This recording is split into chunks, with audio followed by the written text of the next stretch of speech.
اس کی وجہ یہ ہے کہ جب یہ شرح بڑھتی ہے تو پھر ہمارے جو میڈیکل ادارے ہیں، ہمارے ہسپتال ہیں، ان کے اندر جو مریضوں کی تعداد ہے اس میں بھی اضافہ ہونا شروع ہو جاتا ہے، اور پھر جو ہیلتھ سسٹم ہے اس پہ دباؤ آنا شروع ہو جاتا ہے۔ اس لیے ہم نے اس چیز کو مناسب سمجھا کہ اس چیز کو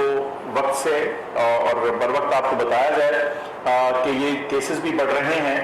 اور جو پازیٹیوٹی کی شرح ہے وہ بھی بڑھ رہی ہے، اور نتیجتاً جو ہے ہمارے ہیلتھ سسٹم میں بھی ہمیں زیادہ مریض دکھنے کو آ رہے ہیں بنسبت جو صورتحال تھی آج سے تقریباً مہینہ پہلے۔ فروری میں یہ تمام نمبرز اور شرح تھوڑی بہتر کنٹرول میں تھی۔ تو اسی صورتحال کے پیش نظر ہم نے کچھ ڈیسیجنز کیے ہیں۔ میں کچھ جلدی سے جو عمومی قسم کے فیصلے ہیں ان کا ذکر آپ کو کر دیتا ہوں، پھر شفقت صاحب کی طرف ریفر کریں گے تاکہ ذرا تعلیمی اداروں کے بارے میں کچھ جو گزارشات ہماری ہیں وہ بتا دی جائیں۔ ہم لگاتار یہ جو ماسک کا استعمال اور اس کی کمپلائنس ہے اس کے اوپر جو سٹریس ہے وہ دے رہے ہیں، اور ہم کہہ رہے ہیں کہ اس کو فالو کیا جائے۔ اچھا، اس کے علاوہ وہ تمام جو ہمارے انتظامی ادارے ہیں پروونسز کے اندر، شہروں میں، ان کو اسمارٹ لاک ڈاؤنز اور مائکرو اسمارٹ لاک ڈاؤنز جو وہ آج تک استعمال کرتے آئے ہیں اس کو بیماری کے پھیلاؤ کے تناسب کو مد نظر رکھتے ہوئے لگاتار استعمال کرتے رہیں۔ اس کے علاوہ گھر سے کام کرنے کی جو پالیسی ہے جس کو ہم 50% ورک فرام ہوم پالیسی کا ذکر کرتے رہیں، وہ تمام فیڈریٹنگ یونٹس جو ہیں اس سے متفق ہیں، اور ہم سمجھتے ہیں کہ یہ اس کو ڈسکریشن پہ، جو کہ ہمارے سارے پروونسز ہیں یہ ان کو ڈسکریشن حاصل ہے اور ان کی ججمنٹ پہ ہوگا کہ وہ کہاں کہاں یہ جو 50% گھر سے کام کرنے کی پالیسی ہے اس پہ عمل درآمد کرتے ہیں۔ اسلام آباد کیپٹل ٹیریٹری میں اس کا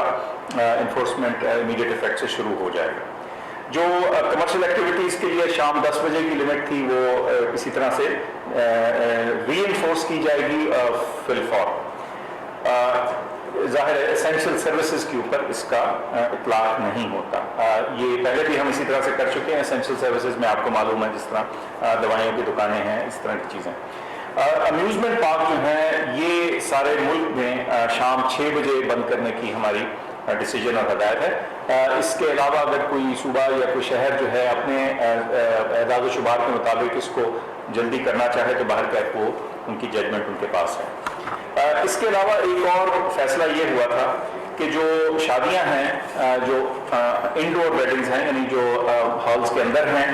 اور جو ریسٹورانٹس ہیں جو کہ کمرے کے اندر یا ہال کے اندر کھانا کھانے کی جو صورتحال ہے، اور سینماز اور شرائنز، یہ ہم نے پہلے کہا تھا کہ 15 مارچ سے یہ وڈرا ہو جائیں گی، یعنی ان کی اجازت ہو جائے گی، لیکن یہ موجودہ صورتحال دیکھتے ہوئے فیصلہ یہ کیا گیا ہے کہ یہ جو ایکسپیکٹڈ ان چیزوں کا سٹارٹ تھا اس کو روک دیا گیا ہے،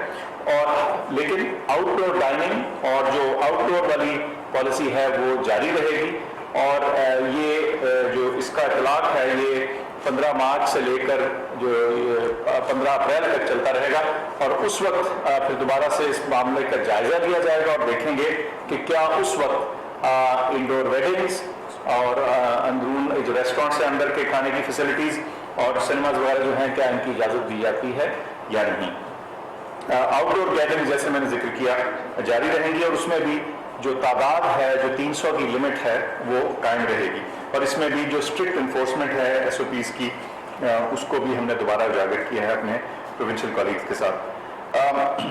ان تمام چیزوں کا ریویو جو ہے اس پہ جو نظر ثانی ہے وہ انشاءاللہ 12 اپریل 2021 کو کیا جائے گا، اس وقت کے اعداد و شمار کو مد نظر رکھیں۔ اور اس کے علاوہ جیسے ہم پہلے ہمیشہ کہتے ہیں کہ یہ بیس لائن ڈیسیجنز ہیں، یہ منیمم ہیں۔ اس کے علاوہ اگر کوئی فیڈریٹنگ یونٹ اپنے کسی ڈسٹرکٹ، شہر، قصبے،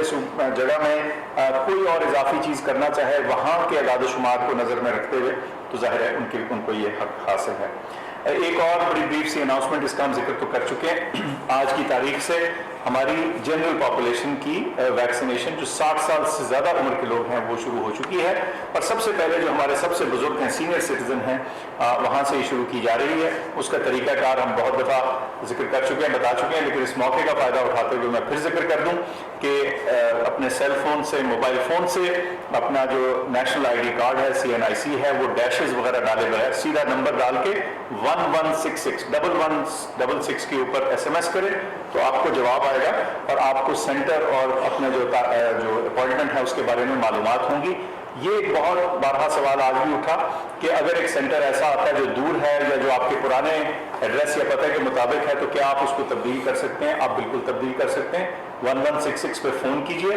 یا ایک ویب سائٹ ہے جو ہم نے ٹویٹ بھی کی ہے، اس کو دوبارہ بھی آپ کو بتا دیں گے، اس پہ جا کے آپ خود سے بھی اپنا سینٹر چوز کر سکتے ہیں۔ یہ بس واضح کر دوں کہ اس سینٹر کو چوز کرنے یا اس کو ریسٹرکٹ کرنے کا مقصد صرف اتنا ہے کہ جہاں آپ جائیں وہاں مناسب مقدار میں، تعداد میں ویکسین موجود ہو تاکہ کسی قسم کی تکلیف کا سامنا نہ ہو۔ تو میں نے تو یہی چیزیں بتانی تھی، اب شفقت صاحب over to you۔ جی شکریہ ڈاکٹر فیصل صاحب، جو آپ نے سارا ہیلتھ کے اور ہیلتھ ریلیٹڈ میجرز کا اعلان کیا۔ ہم نے تعلیم کے تناظر میں بھی دیکھا کہ بیماری کا پھیلاؤ کیسا ہے اور کیا فیصلے کر رہے ہیں، کیونکہ یہ ذہن میں رکھا جائے کہ تقریباً 5 کروڑ بچے جو ہیں وہ اسکولز میں اور کالجز میں اور یونیورسٹیز میں جاتے ہیں، تو یہ ایک ایسا سیکٹر ہے جس کا بڑا ڈائریکٹ جو ہے وہ اثر پڑتا ہے بیماری پر، اس لیے اس کو ہمیشہ تعلیم کی نظر سے بھی بیماری کے پھیلاؤ کو دیکھا جاتا ہے۔